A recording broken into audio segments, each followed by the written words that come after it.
Olá pessoal, tudo bem? Hoje nós vamos, nesta aula, aprender as competências avaliadas no Enem, né? Nós vamos entender quais são as 5 competências avaliadas na redação do Enem e estudá-las, aí vamos fazer uma análise de cada uma dessas competências, ok? A competência 1 se refere ao domínio da modalidade escrita formal da língua portuguesa.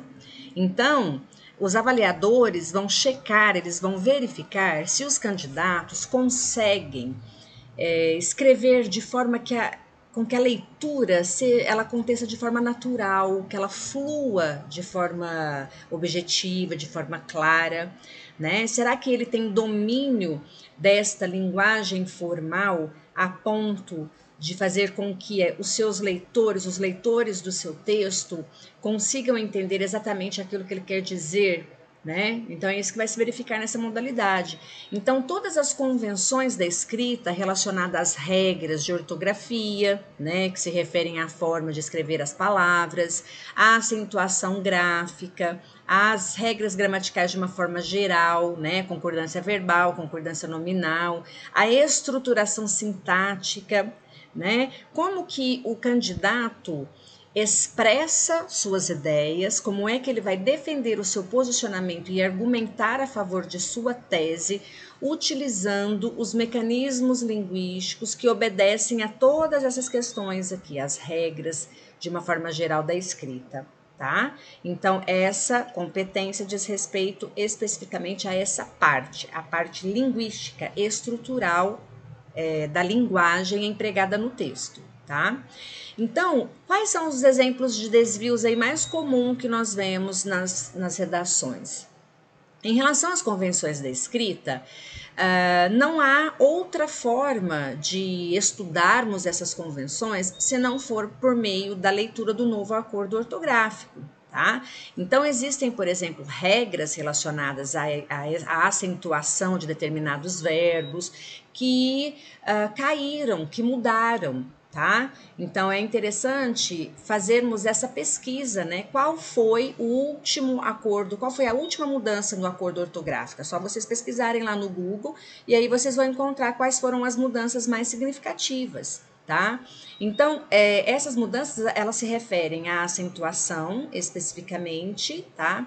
À ortografia, em função do uso do hífen. Então, palavras que eram escritas separadamente passaram a ser escritas em um vocábulo apenas, porque perderam o hífen, tá? Então é interessante vocês darem uma checada aí, ok?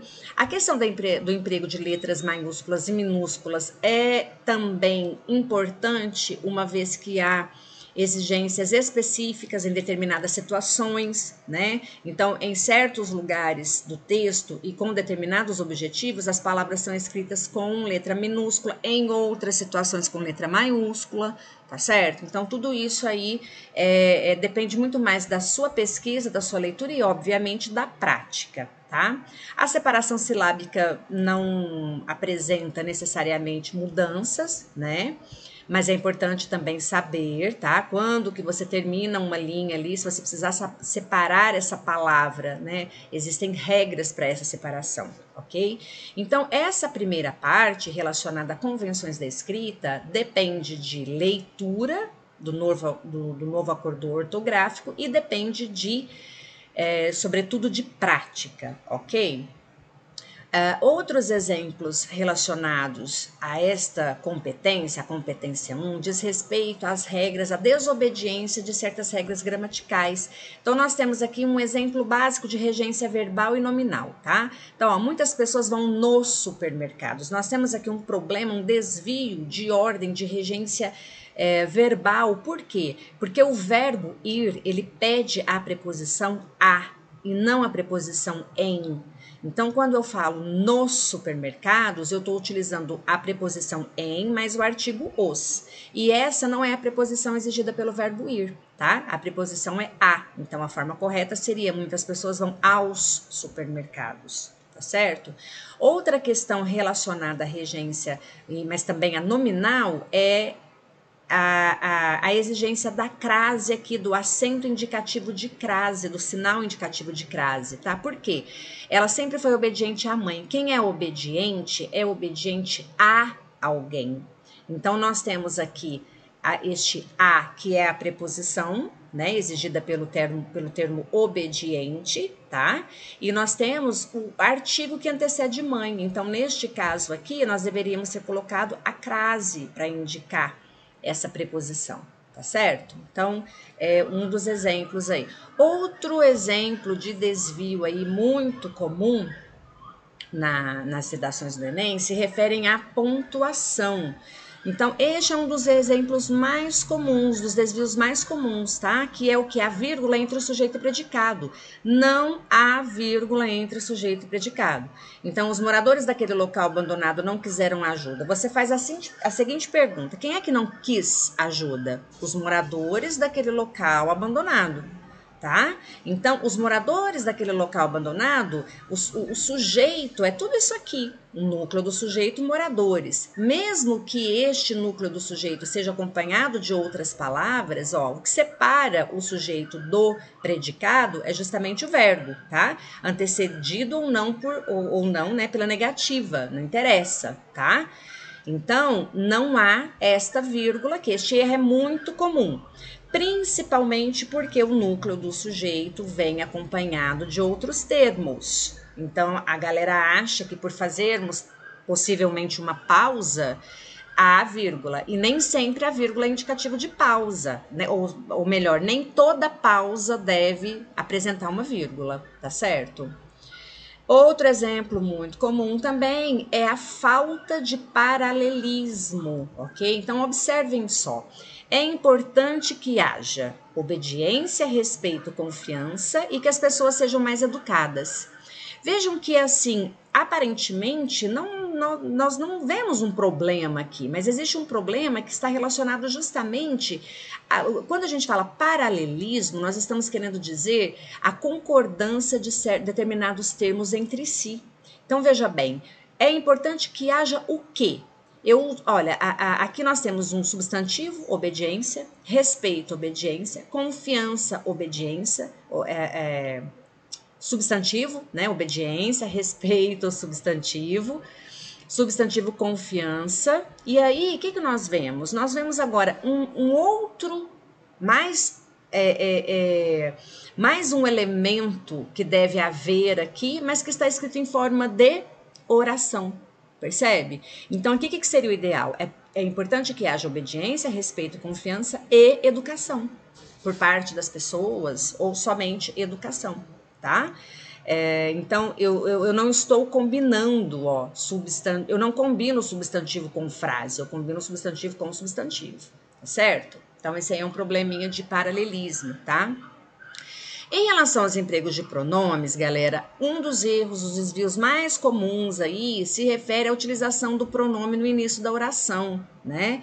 É importante destacar o seguinte: muitos estudiosos, né, muitas pessoas que dominam a escrita estão, de certa forma, adotando a próclise, tá? Em início de oração, que seria o quê? A utilização do pronome antes do verbo.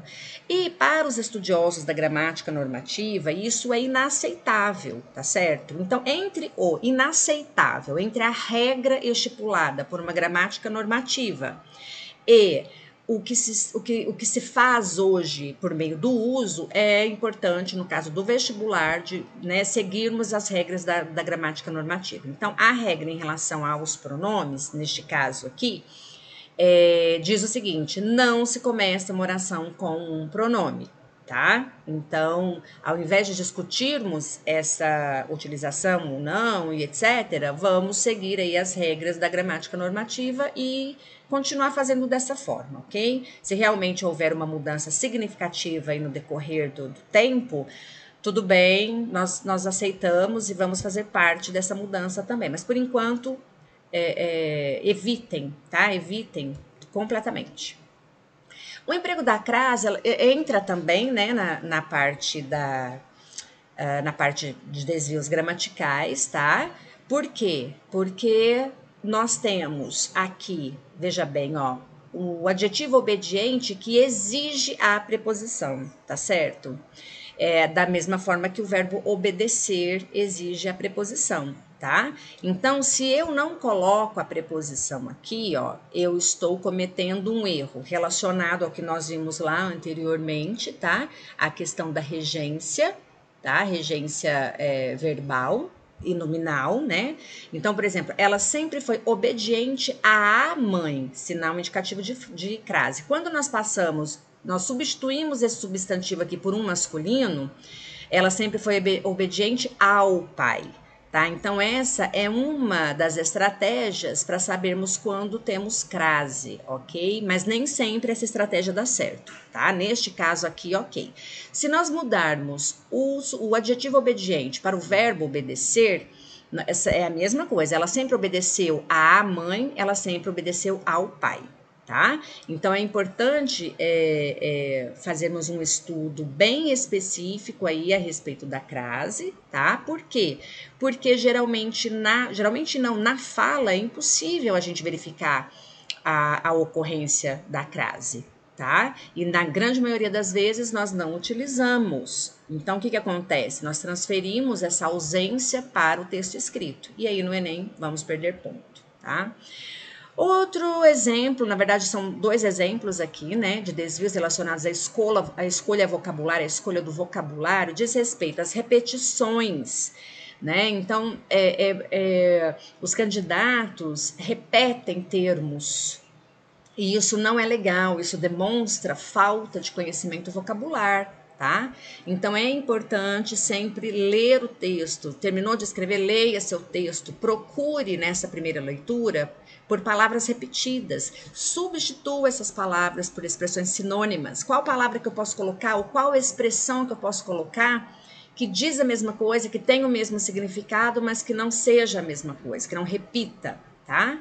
E também as palavras fora de contexto, palavras fora do lugar, né? É muito comum, às vezes, utilizarmos expressões ou palavras que não cabem ali naquele lugar, certo? Então, esse estudo aí é importante também. Então, basicamente, a competência vai avaliar isso, ok? A competência 1, né?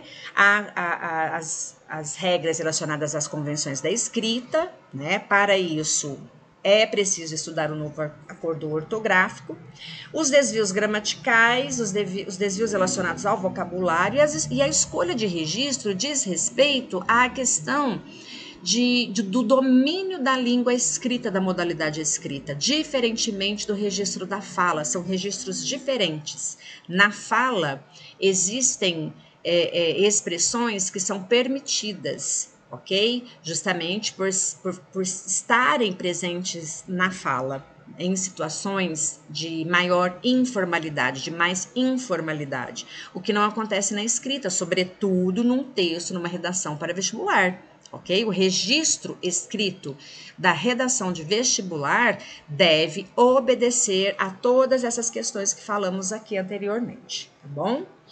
A competência 2 visa verificar questões relacionadas ao entendimento do tema e da proposta, tá certo? Ao domínio do tipo dissertativo argumentativo e a questão da utilização do repertório sociocultural, tá? Então, em outras palavras, entendeu o tema? Entendeu exatamente a proposta? Sabe o que é uma dissertação argumentativa? Você tem repertório sociocultural? Você lê bastante? Você tem informações relacionadas a várias áreas do conhecimento para poder colocá-las em seu texto? Em relação ao tema e a proposta, é importantíssimo dizermos o seguinte: como eu consigo entender o tema e como é que eu consigo fazer uma delimitação de um assunto mais abrangente? Então, veja bem, eu tenho aqui o tema violência e aqui eu tenho um tema violência doméstica, tá? Então, eu preciso entender se a proposta da redação está tratando de um assunto mais abrangente ou se ela trata de um assunto um pouco mais delimitado. E vocês vão perceber que as várias edições aí do Enem, nós temos, nessas várias edições aí, nós temos geralmente temas delimitados. Então, isso faz com que muitos candidatos percam ponto aqui na competência 2. Por quê? Porque eles falam do assunto de uma forma muito abrangente, sendo que a proposta apresentou uma delimitação. Então, se a proposta diz que você deve discutir a questão da violência doméstica, se você escrever um texto sobre violência de uma forma geral, você vai perder pontos, tá certo? É importante para que isso não aconteça, que você delimite, você consiga caracterizar as palavras-chave da proposta, tá? Então, doméstica aqui, por exemplo, seria um adjetivo, né, para caracterizar a violência, que já tira essa abrangência do termo, tá? Então, é uma palavra-chave, é importantíssima para que você consiga fazer essa delimitação. Tá? A leitura dos textos motivadores, geralmente, os textos eles conversam entre si. Então, quando você consegue fazer uma leitura de forma a enxergar a relação de um texto com o outro, isso facilita demais também para você delimitar esse tema, tá? Para você cumprir exatamente o que a proposta está exigindo, tá bom? Bom, nós temos então a dissertação argumentativa como tipologia exigida no Enem, né? Cuja estrutura apresenta a tese, o desenvolvimento e a conclusão, tá? Então é só assistir a aula lá, o que é uma dissertação argumentativa para você rever aí essa tipologia. Lá eu explico direitinho o que é a tese, o que é o desenvolvimento, o que é a conclusão e dou exemplo lá de um texto muito bem escrito.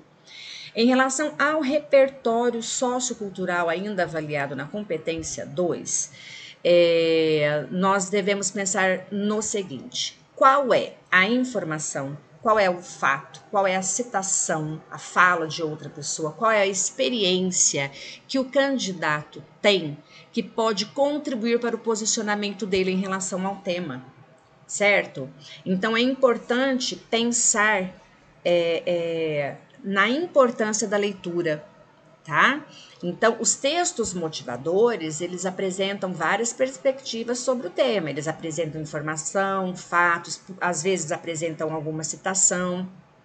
Mas a questão é, será que o candidato consegue extrapolar esses textos motivadores?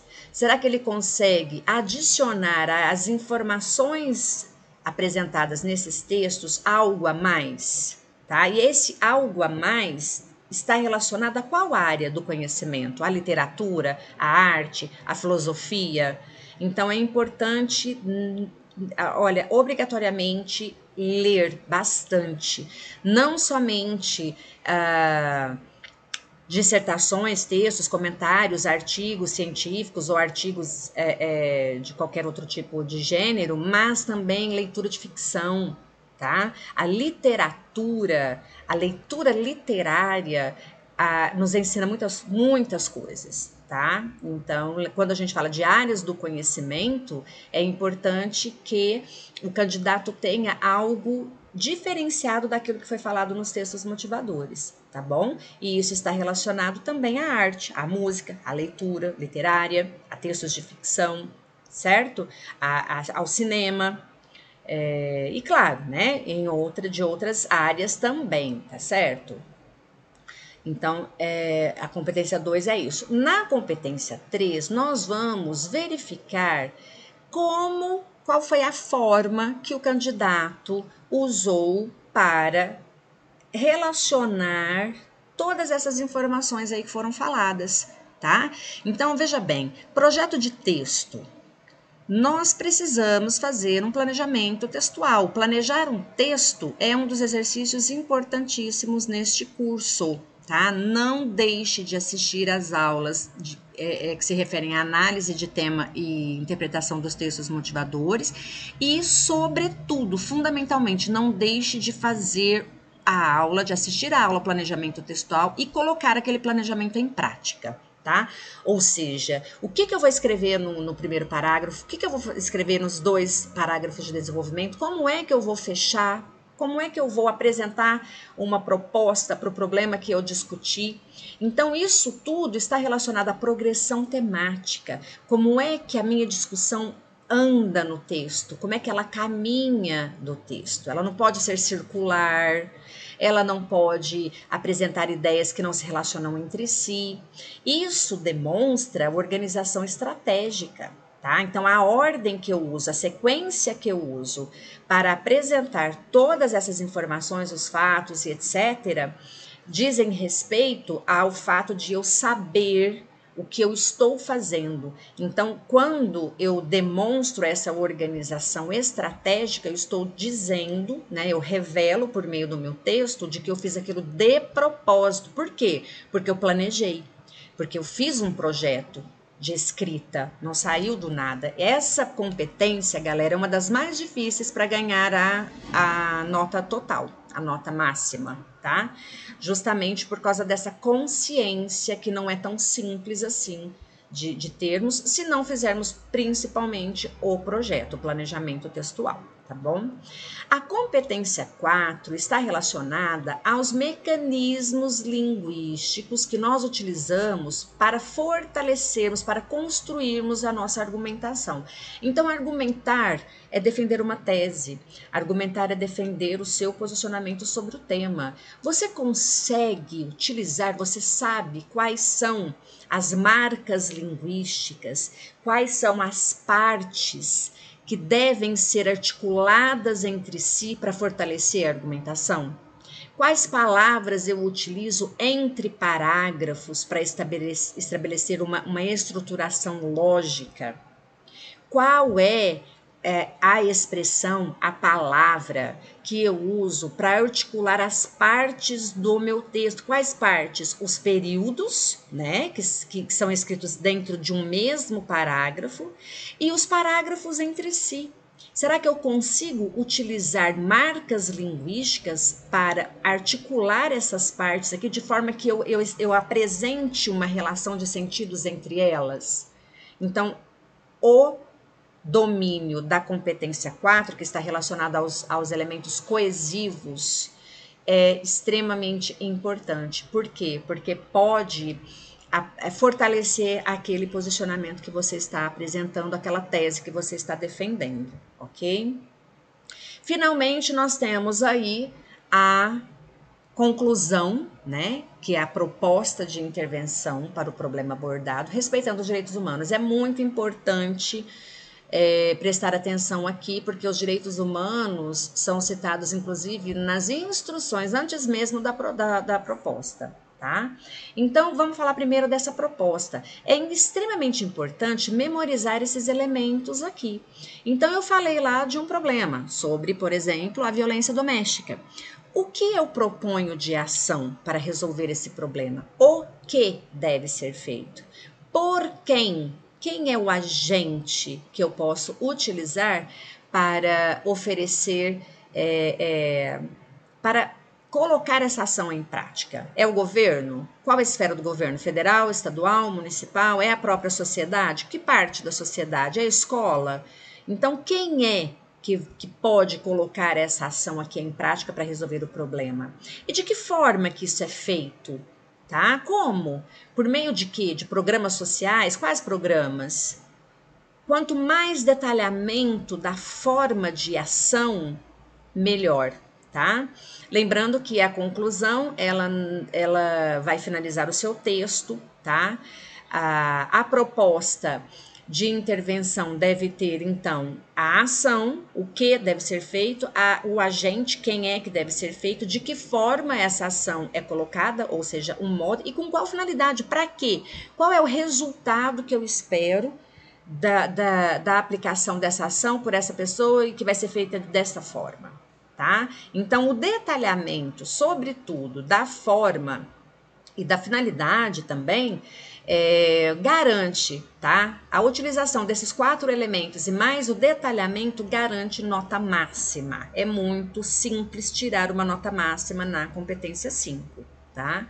Agora, a questão fundamental, então, né, também deve ser a observância em relação aos princípios dos direitos humanos, até porque muitos temas podem apresentar assuntos bem polêmicos, tá?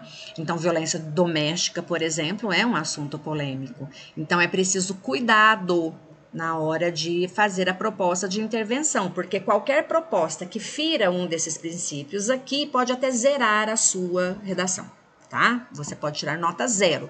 Você pode construir um texto perfeito, coerente, muito bem argumentado, muito bem discutido e etc e tal, mas aí você faz uma proposta, por exemplo, que fere o direito, por exemplo, das pessoas de terem qualquer religião ou de não terem religião, tá? E você faz isso de uma maneira ofensiva, você simplesmente tira 0 na redação, tá? Então, igualdade de direitos relacionados a homem e a mulher, tá? A questão da dignidade humana de uma forma geral, tá? Qualquer coisa que fira a dignidade humana, não necessariamente aspecto físico, tá? Mas também pode zerar a redação. Reconhecer e valorizar as diferenças e diversidades. Este princípio está relacionado à transversalidade, à vivência e à globalidade. Então, nós devemos respeitar, conviver e respeitar, não somente, mas também valorizar as diferenças e diversidades entre as pessoas, entre culturas, né? Então, isso pressupõe que mesmo que eu não concorde com determinada postura, determinado comportamento, eu simplesmente devo respeitar, mesmo sendo diferente daquilo que eu penso, tá? Lembrando que a educação, ela está na Constituição Federal Brasileira como um direito de todos, de todos. Então, se é um direito de todos, ela tem que acontecer de uma forma democrática, ok?